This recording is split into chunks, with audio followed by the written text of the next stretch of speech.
Most people can only learn about this from history textbooks, from the stories of wars of independence that took place generations ago and battles of freedom won by others.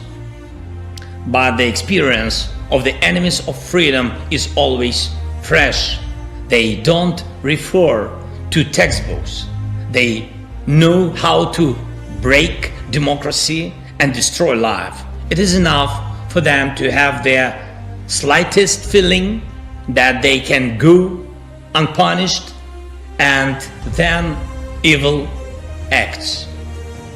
This is where the threat to our values comes from. This is why democracy is in danger. Ukraine knows what it is to fight for democracy right now, and let our experience of preserving freedom during total war help protect the free world, each of your peoples.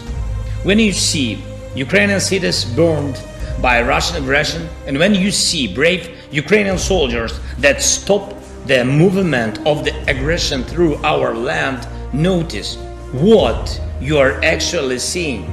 This is deciding the fate of not only Ukraine, this is deciding the fate of everyone who is used to living freely. It is Ukraine that Russia is able to reach with its bloody hands, with missiles and artillery, bombs and tanks. But the Kremlin's ambitions does not end just where its hands reach. Russia has been at war with all of you for a long time, with the democracies of the world. It fights via disinformation, election interference, espionage, corruption, exporting, cybercrime. Why is this happening? This is war. Ladies and gentlemen, this is war precisely against freedom and democracy. Every foe of freedom acts in the same way. I emphasize they act. Democracy must be able to act and act in advance. Democracy must learn to be uncompromising in the face of evil. The spirit of democracy is to find a compromise, but this only works for internal freedom in a given country. We should get rid of the illusion that compromising with evil can give something to freedom. The enemies of democracy must lose, and only these can be the basis of true security for democracy. Embrace this Ukrainian determination. Ukrainian democracy maintains absolute internal unity even in the face of a total war against our people. To win is our national goal. What does it mean to win? Our answer is clear: to preserve freedom, to preserve dignity, to preserve our land. But what is the strategy of the free world in relation to totalitarian Russia, which is looking for how to create more totalitarian allies in the world? Is there such a clear strategy? I will tell you what it should be. Clear answer: evil must lose their war. If it loses now, it will know that it will always lose everywhere.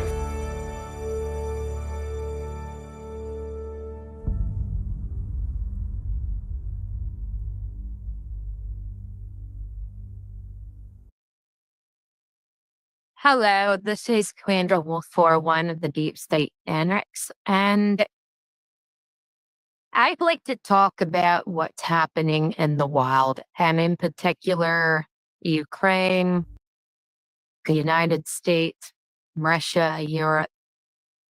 We've seen this before. So without further ado, there's a relevant movie.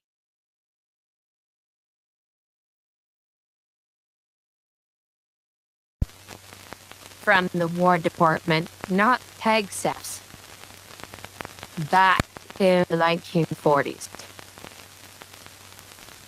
and we're going to unpack this as it goes on. See how it's relevant today.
Hello, Demon Lord.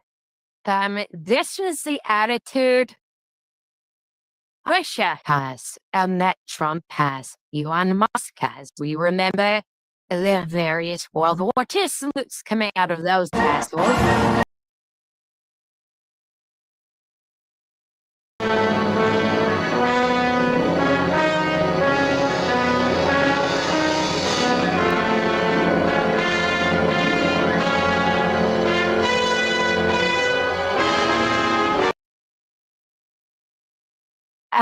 As the Russians have this idea of Ruski Mir, the Christian nationalists in America have the same idea that God has chosen them to basically force everyone to act the way they want you to act rather than to be free.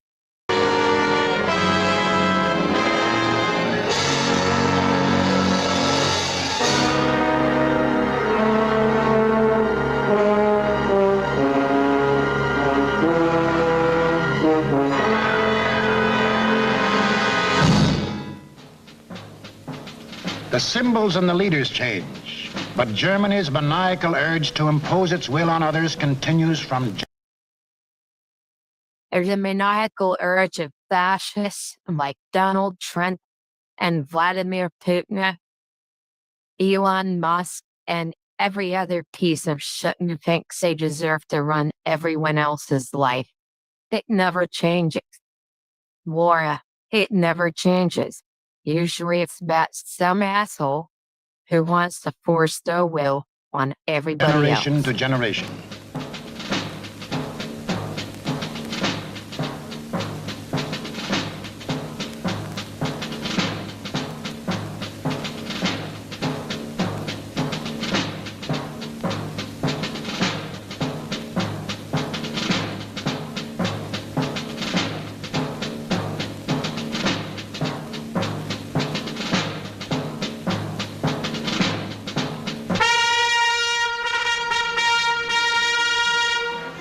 In the last 75 years, this madness has cost the world more than 20 million killed, more than 60 million wounded, more than 200 million made homeless. This does not include the untold millions that died of disease resulting from war. It's the same things happening today and during the Cold War. It was communism, and the communists acted like fascists, forcing the wills on people who didn't want it, just the same as Hitler. The billions upon billions of dollars worth of property destroyed. Nor does this include...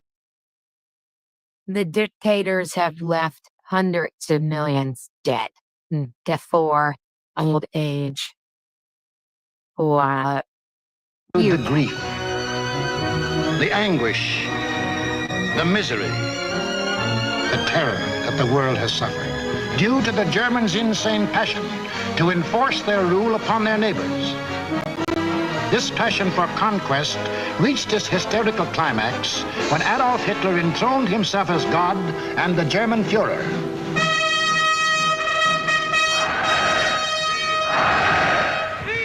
What fantastic dreams was this humorless man dreaming as he stood at Nuremberg and looked down on his fanatic followers?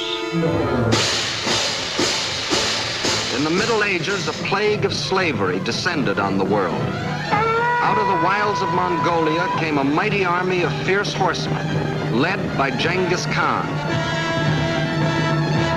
Burning, looting, pillaging, the barbarian hordes swept across Asia and Eastern Europe. Genghis Khan conquered most of the world of the 13th century. Adolf Hitler was determined to outdo him and conquer all of the world of the 20th. Set up at Munich was an institute devoted to the little-known science of geopolitics, vaguely defined as the military control of space.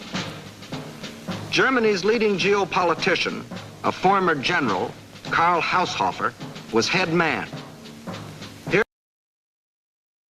And just as a historical reminder to absolutely everyone, that Karl Haushofer actually got in trouble for telling Hitler that invading the Soviet Union was stupid. I mean, he thought that he could ride the tiger, but he wound up on the inside. Hello, my unfinished song. There was gathered together more information about your hometown than you yourself know. To the German geopolitician, That's true of every intelligence service. the world is not made up of men and women and children who live and love and dream of better things. It is made up of only two elements, labor and raw materials. The geopolitician's job was to transform Hitler's ambition to control these elements into cold, hard reality. On their map, our planet is neatly divided into land and water. Water forms 3/4 of the Earth's surface, land only 1/4. And in that 1/4 of the Earth's surface lies the world's wealth, all its natural resources.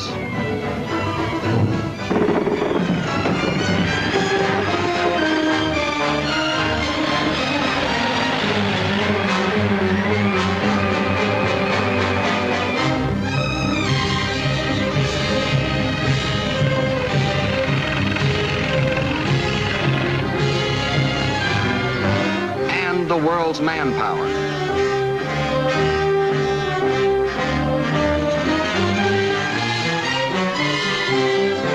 Control the land and you control the world. That was Hitler's theory. This all-important land, the geopoliticians now break up into two areas. One, the Western Hemisphere, which, together with Australia and all the islands of the world, including Japan, And this theory is related to, but not as advanced as Alexander Dugin's multipolar world theory. He didn't like the democracies. Let's just continue basically being in charge, but this is related to the crap that comes from comprises the 1/3 of the land area. The other area, which consists of Europe, Asia, and Africa, makes up the other 2/3. This supercontinent, which they call the World Island, is not only twice as large as the rest of the land area, but also includes 7/8 of the world's population. The heart of this world island comprises Eastern Europe and most of Asia. This they call the Heartland, which just about coincides with the old empire of Genghis Khan. Hitler's step-by-step plan for world conquest can be summarized this way. Conquer Eastern Europe, and you dominate the Heartland. Conquer the Heartland, and you dominate the world island. Conquer the world island, and you dominate the world.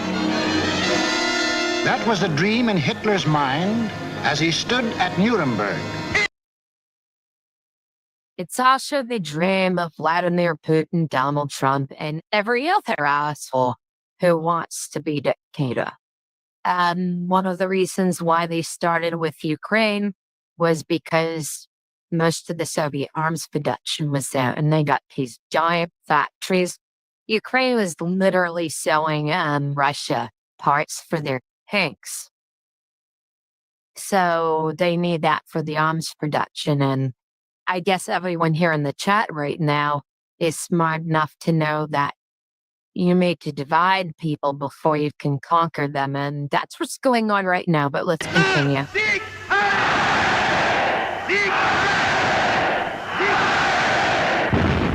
With pagan pageantry, the district leaders from all over Germany swore personal allegiance to him, hypnotized with the belief that they were members of a master race. This film will deal with Act One of the Nazi bid for world power, the most fantastic play in all recorded history. Hitler had seen Hirohito grab off Manchuria and other territory from the Chinese. He had watched Mussolini get away with the rape of Ethiopia. He had seen the democratic world look the other way while these illegal aggressions were going on. That's why we just can't let up. We have to help Ukraine. Vladimir Putin cannot think that he can be rewarded for this nonsense, or it will just continue to Europe. And those who live in America are not safe. No one is safe. One of the reasons why the Ukrainians fight so hard is because they don't want to be gang pressed into the armies of, well, the damned, to invade their neighbors and steal things for a monster. And he smiled. For collective action to enforce peace, the only weapon he had to fear had broken down. It was time. That's what Trump has done with his betrayal of the Ukraine. Vladimir Putin is sitting in the Kremlin smiling at what's going on. Now for the Nazis to start crossing borders. It was time for Hitler to put his plan into action. And what was he waiting for? He was waiting to soften up his victims, keep them from uniting.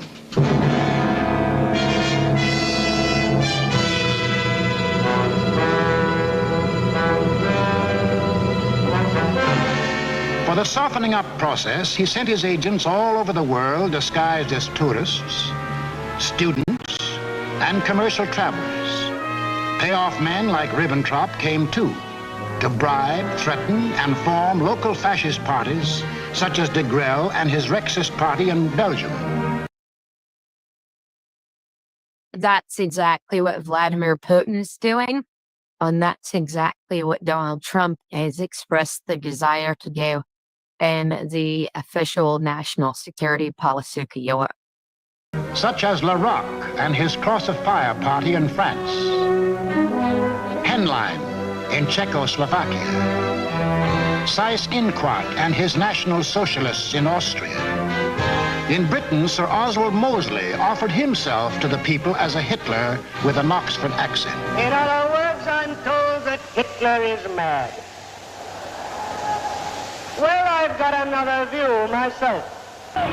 He was mad. Until the day when they would make easy Hitler's actual invasion, these subversive fascist organizations provoked riots and rebellions, creating scenes like these in France. Scenes like these in Belgium.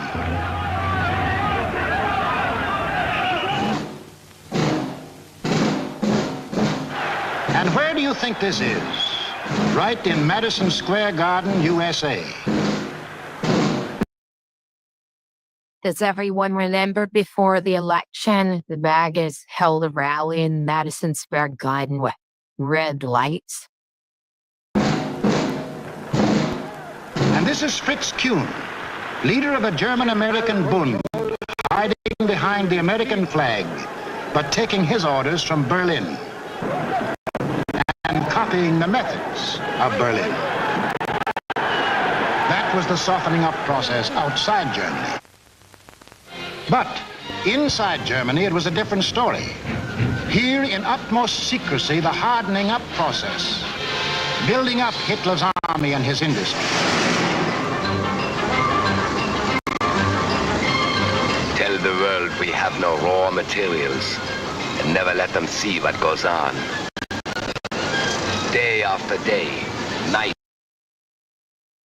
The Russian war machine is in full gear and they cannot be allowed to take a rest.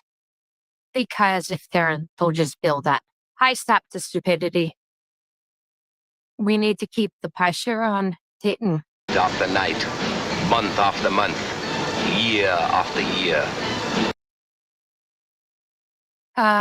We got a package in the mail here in the Netherlands, and they were actually telling everyone what they needed to do in the event of war. The European governments are taking this seriously. We must have the world's most powerful club. Forget ours. Forget working conditions. Forget how to think. Forge the club of blood and iron.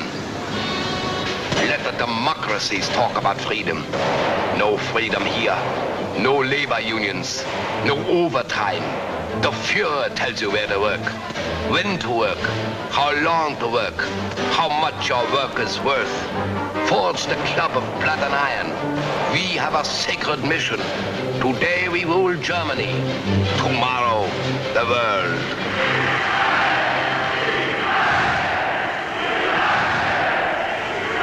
And for those who don't like it, you don't eat. Or you disappear into a concentration camp.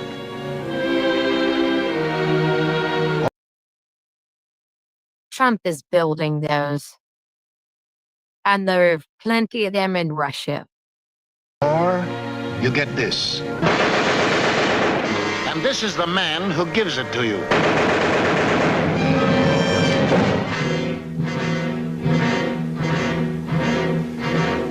And what of the army?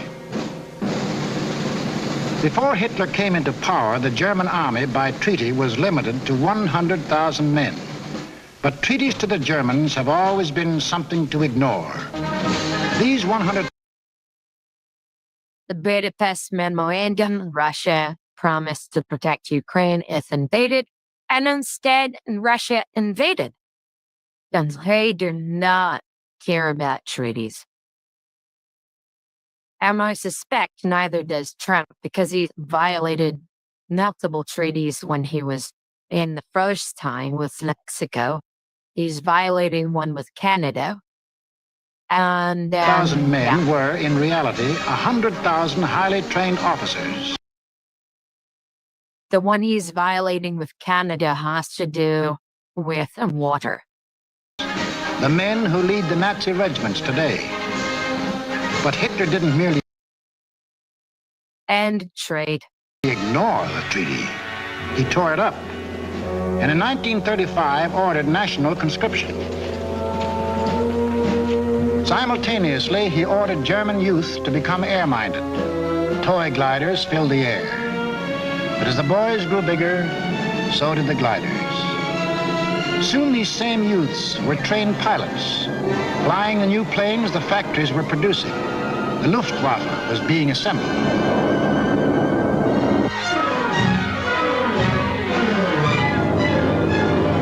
The only thing old about this new army was the goose step. And even Hitler couldn't improve on that ancient German form of torture, designed to make man stop thinking and blindly obey. Goose step them until they become as insensible as weapons.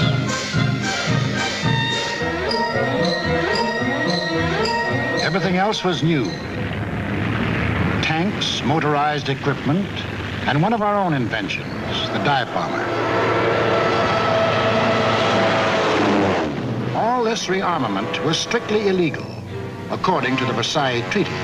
And the next illegal step Hitler took was to march his troops into the Rhineland, a strip of land between Germany and France, demilitarized after the last war as a precaution against future German aggression. But Hitler's plan of Eastern conquest demanded a barrier against democratic action in the West.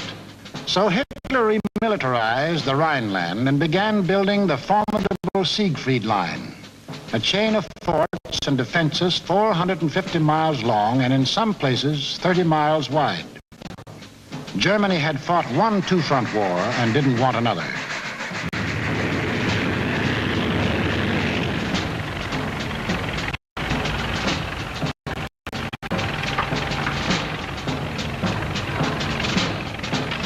As many as 500,000 men worked as much as 20 hours a day to build 22,000 fortified positions on land, where, by treaty, no German soldier was supposed to set foot.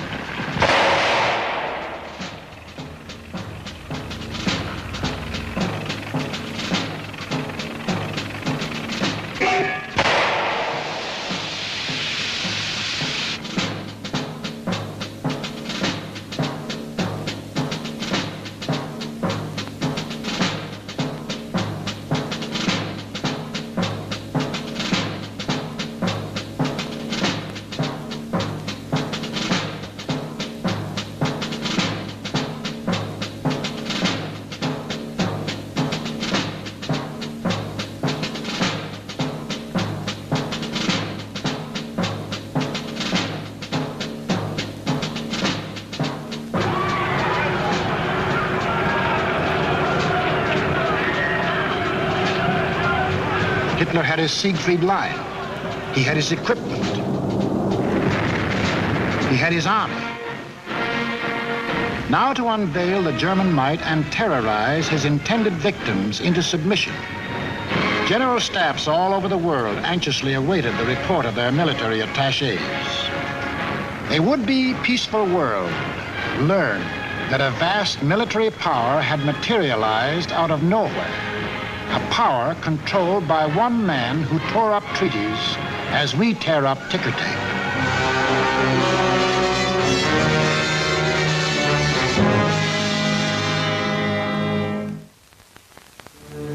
Satisfied they had created the right sense of fear in the world, the Nazi leaders were now ready to strike. The hour had come. It was time to start conquering Eastern Europe, according to the plan of Hitler's geopoliticians. It was time to win the domination of the heartland. Who would the first victim be? Naturally, the softest, Austria. Bite off just enough not to set the world against you. On March the 12th, 1938, without warning, the German armies marched over the Austrian border.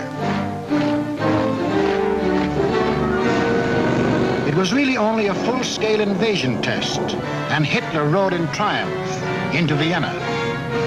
Even the very name of Austria disappeared from the map, though Hitler had promised earlier to the world. The assertion that it is the intention of the German Reich to coerce the Austrian state is absurd. Why was Austria important to Hitler? It put him on the southern flank of Czechoslovakia, and Czechoslovakia was the key to the control of Eastern Europe. The German Chancellor Bismarck explained that years ago when he said, "He who would conquer Europe must first hold the bastions of Bohemia."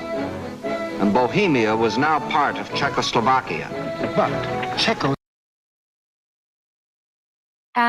Alexander Dugin basically claims that Russia cannot be a great global empire without Ukraine. Fuck Russia. Let's help Ukraine. But I think it's pretty much related. Slovakia was tough. It had a good army. It had good equipment. It had one of the finest munition plants in the world, the Skoda Works, which Hitler wanted very badly. It had incorruptible President Benisch. It had a military alliance with France, and France had a military alliance with Britain. Hitler had to move carefully, find excuses to take Czechoslovakia one piece at a time. He found his excuse in the Sudetenland, a portion of Czechoslovakia bordering Germany. Here lived some people of German origin, although they had never been a part of Germany itself. That was Hitler's cue. Completely ignoring the fact that most people who left Germany had done so to get away from things like Hitler, he sprang his pet theory that every person of German blood, no matter where he lived, belonged to the Nazi Reich. Believe it or not, Russia does not let people renounce their citizenship, and they try to use the argument wherever there's someone who is related to Russians, they somehow own it. They even claim that they want Alaska.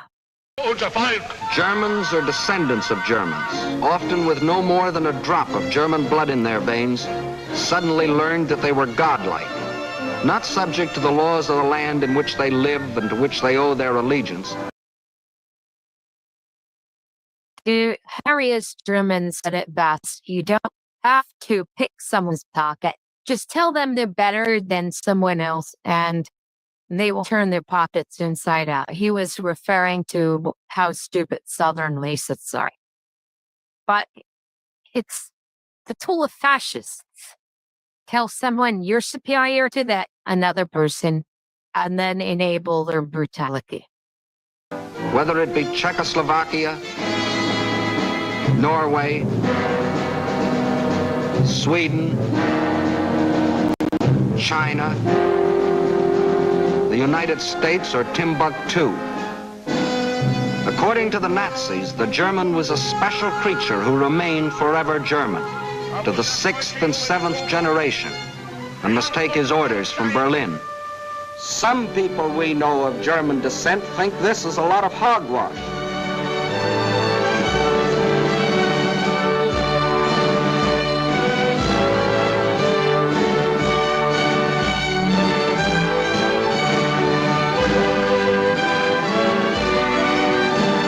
Including 15% of any group like this.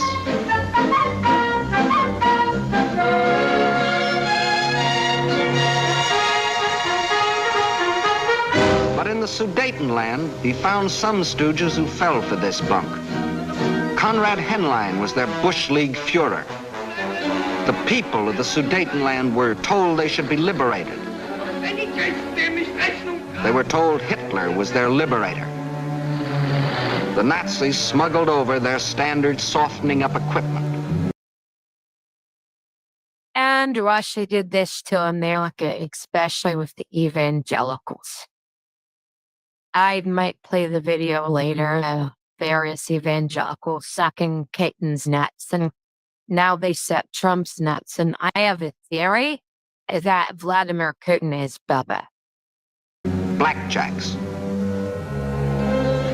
And when the Czechs were beaten up trying to combat his fifth columnists, Hitler screamed the Germans were being persecuted and threatened war unless he got the Sudetenland.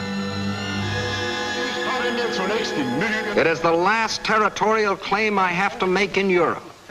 I have assured Mr. Chamberlain, and I repeat it here, that when this problem is solved, there is for Germany no further territorial problem in Europe. We want no Czechs. To the League of Nations, Foreign Minister Maxine Litvinov announced that Russia stood ready to back concerted action against Germany. But once again, there was to be no concerted action. The Czechs mobilized and closed their borders. The leaders of France and Britain, desperately striving to avoid war, flew to meet the jubilant Axis leaders at Munich. On September 29th, in return for Hitler's guarantee of world peace, Chamberlain and Daladier prevailed upon Czechoslovakia to give up the Sudetenland without a fight.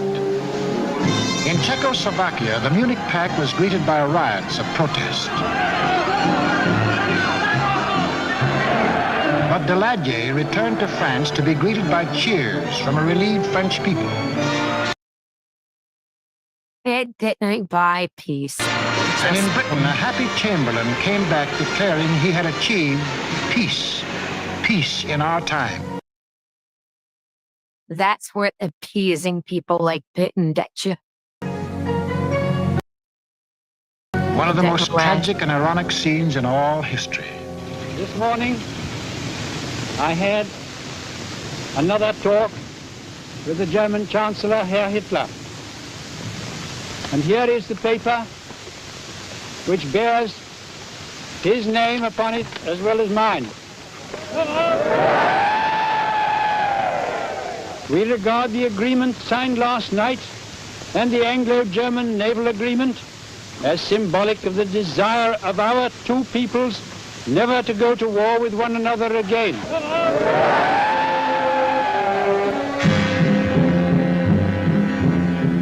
peace, it wasn't peace. The Nazis hadn't merely got 3 million more souls under the German flag. By taking the Sudetenland, they had made Czechoslovakia defenseless. For in this territory lay the natural defenses, the mountain ranges, and a defensive line of forts considered even stronger than the Maginot Line.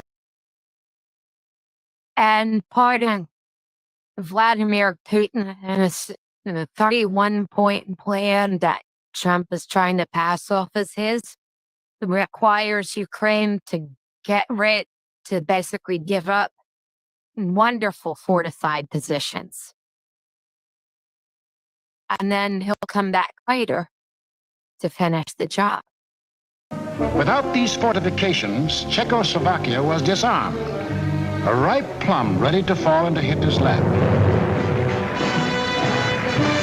Within 6 months of declaring that he wanted no more territory anywhere, he violated the Munich Agreement, marched in, and took the whole of the Czech state, though he had specifically promised, "I have no further interest in the Czechoslovakian state. That is guaranteed. We want no Czechs." Austria and Czechoslovakia were gone without a fight, and Hitler was getting his control of Eastern Europe. Poland was next on the map. The tired old man of Munich now knew that there could be no peace in our time. If an attempt were made to change the situation by force in such a way as to threaten Polish independence, why then that would inevitably start a general conflagration in which this country would be involved. But after his success at Munich, Hitler was sure that France and Britain would not fight. Here's what one of his spokesmen said: "Democracy has no convictions for which people would be willing to stake their lives." But what about the Russians? The lights began to burn all night in Moscow. British and French military missions arrived to confer with the Soviet government. So did German representatives. And on August 21st, 1939, the world was set on its heels by the announcement of a treaty between the Russians and the Germans in which they agreed not to fight each other. Here were the admitted arch enemies in a state of apparent friendship. It was too fantastic to make any sense. Blavatsky and Bailey. Well, Blavatsky had a huge influence on the Nazis, and so did Bailey. Their Kepi religion was very popular in Berlin and Moscow. Oh, shut up. What does that look like? So when Russia says, Russia's not. The Germans hoped they could lull Russia into a false sense of security, and the Russians needed time to prepare for the fight they knew was coming. They'd read Hitler's book Mein Kampf too, and knew he had his eyes on the rich Russian land.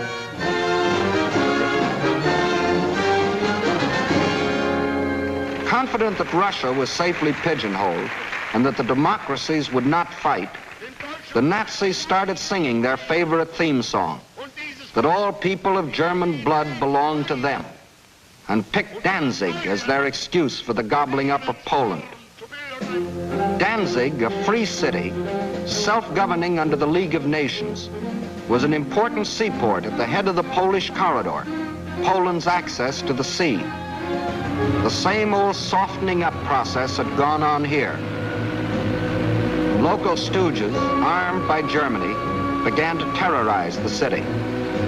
Hitler demanded Danzig and the Polish corridor, or else. The people of Poland prepared for the inevitable. Although they knew Britain and France had guaranteed their borders, they also knew those countries were a long way off.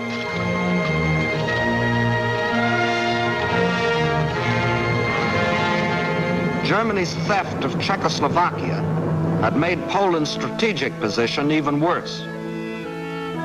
Except for the Carpathian Mountains, Poland is relatively flat and low-lying. The Vistula is the Mississippi of Poland.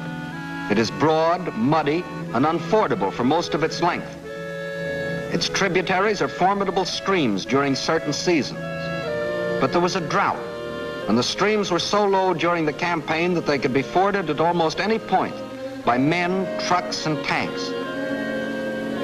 Militarily, the Vistula offered the best line of defense. However, making a stand here would have meant surrendering Warsaw in the richest part of the country. The alternative was to accept battle on the border. That was the Polish decision. The Nazi plan was an enormous pincer movement aimed at encircling the mass of the Polish armies. Secondary pincer movements were to encircle any Polish groups which escaped the main trap. During the last 2 weeks in August, the German armies moved toward the Polish border, where they assembled 70 divisions, many of them armored. From a military standpoint, the Poles were hopelessly outclassed by their predatory neighbor. They managed to mobilize barely 30 divisions, made up of infantry or horse cavalry.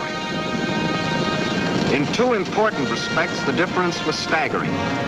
The Nazis, 5,000 modern tanks. Poland, 600 nondescript tanks. The German Luftwaffe, 6,000 modern planes. The Polish Air Force, less than 1,000 of inferior types. The German army secretly made ready. The way of living for the next 1,000 years was to be decided.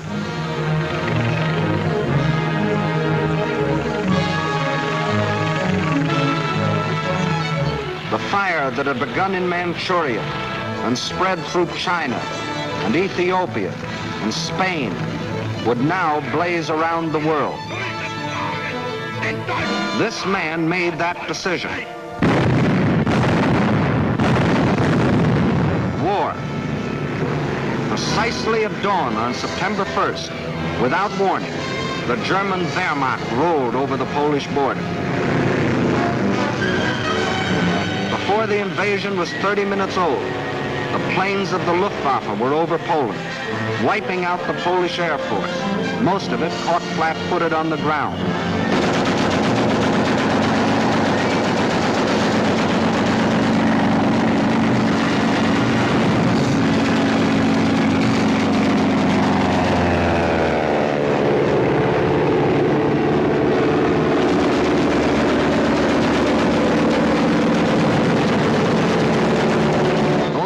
That did get off faced overwhelming odds and were shot out of the sky.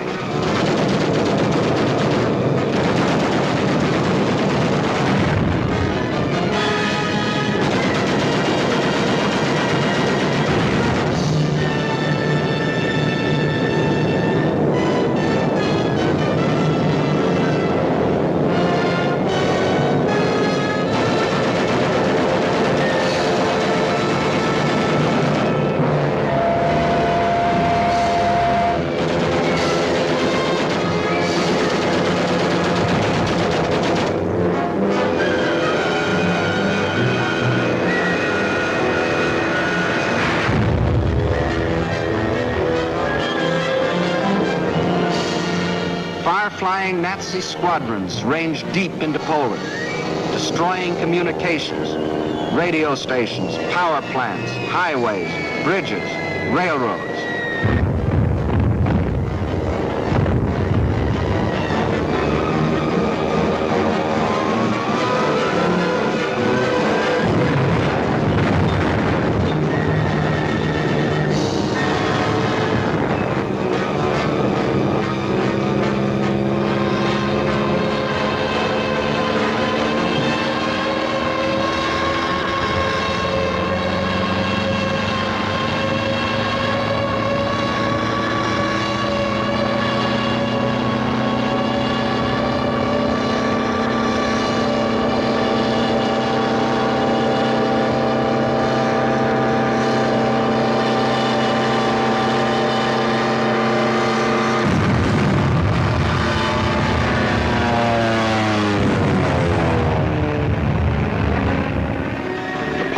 army was disorganized by the loss of its air force and the disruption of communications.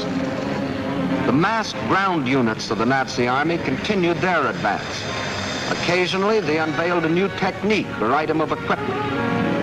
For example, advance units of the German Fourth Army crossed the Vistula in a new type of storm boat. By September the 5th, the Polish retreat developed alarming tendencies. The powerful German 10th Army, which was to form the southern claw of the great Nazi pincers, was advancing with its 5 armored divisions on either flank.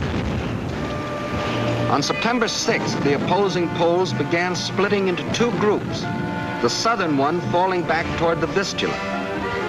The armored divisions on the German right raced ahead, circling Radom and cutting off this group, which finally surrendered. Meanwhile, further north, the main Polish mass began drifting toward Lodz. The German command, perceiving that this opened the gate toward Warsaw, sent the northern Nazi armored units racing through the gap to the Polish capital. The infantry advanced in forced marches of 35 miles a day, and 2 days later relieved the panzers about Warsaw. The city was now cut off. West of Warsaw, the main Polish armies were encircled. Under terrific pressure on the ground and pounded ceaselessly from the air, they began to disintegrate.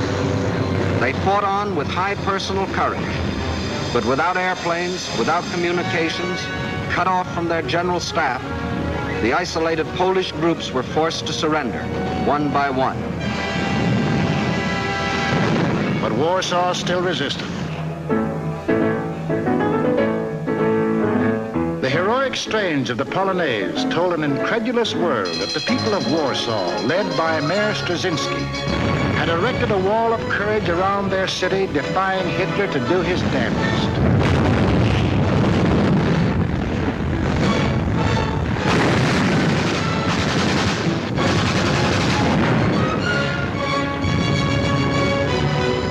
Stopped cold by the city's desperate resistance, the Nazis were forced to send for heavier artillery.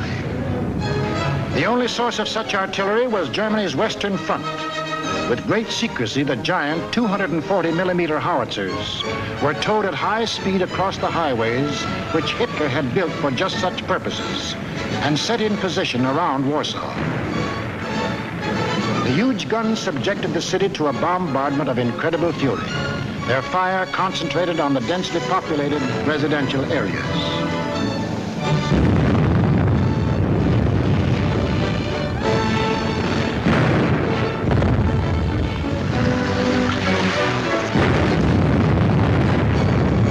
For 20 days of death and horror, every man, woman, and child fought to save his city.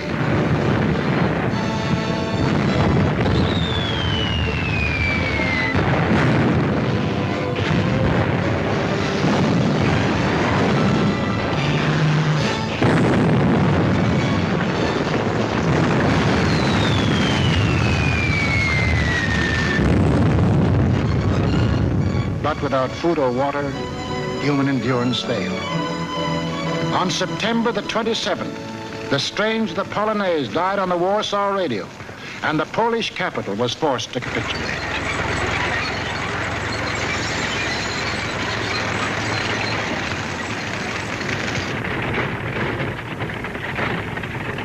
Now all Polish resistance was at an end, except here, the Westerplatte forts opposite Danzig.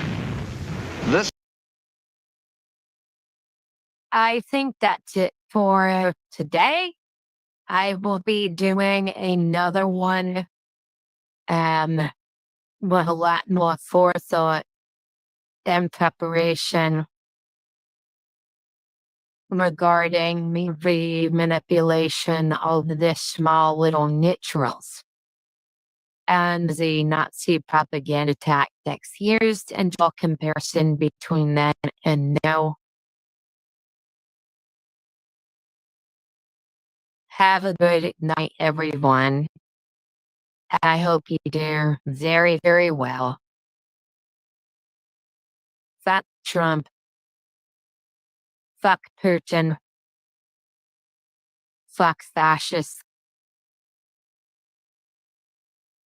Yes. Have a good night, everyone. And there will be another one with a lot more preparation. I'm going to do a lot of these. I think it's necessary. And I have to learn Dutch so that I can start trying to fight nonsense that, frankly, I've been hearing from people here where the propagandists are getting to ban. And then there's going to be a bunch of Trumpers trying to influence Europe. And as Ronald Reagan once said of America, I say of the nations of Western Europe, they're the last best hope for mankind right now until Trump is removed. Have a good night, everybody.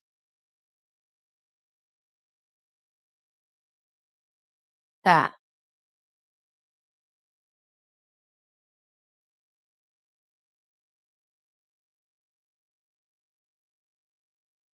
Good night.